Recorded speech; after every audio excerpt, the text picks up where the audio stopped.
இன்றைய நற்செய்தியில் இயேசு கிறிஸ்து சீடர்கள் மீது தன்னுடைய பரிசுத்த ஆவியை ஊதி, யாருடைய பாவங்களை மன்னிப்பீர்களோ அவர்களுடைய பாவங்கள் மன்னிக்கப்படும், யாருடைய பாவங்களை மன்னிக்க மாட்டீர்களோ அவருடைய பாவங்கள் மன்னிக்கப்படா என்று கூறினார்.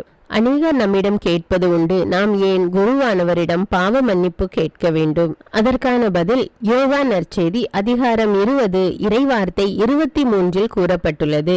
ஆண்டவர் இயேசு தன்னுடைய சீடர்கள் மீது பரிசுத்த ஆவியை ஊற்றி அவர்களுக்கு எல்லா வல்லமையும் கொடுத்திருக்கிறார். அதாவது, எவருடைய பாவங்களை மன்னிப்பீர்களோ அவர்களுடைய பாவங்கள் மன்னிக்கப்படும், எவருடைய பாவங்களை மன்னியாதிருப்பீர்களோ அவர்களுடைய பாவங்கள் மன்னிக்கப்படா என்ற அதிகாரத்தை அவர்களுக்கு கொடுத்திருக்கிறார்.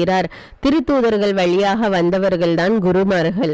ஆதி திருச்சபையில் திருத்தூதர்கள் எவ்வாறு மக்களுக்கு வழிகாட்டிகளாக இருந்தார்களோ அதே போல இப்பொழுது இன்றைய காலகட்டத்தில் குருமார்கள் மக்களை ஆண்டவரிடம் அழைத்து செல்வதற்காக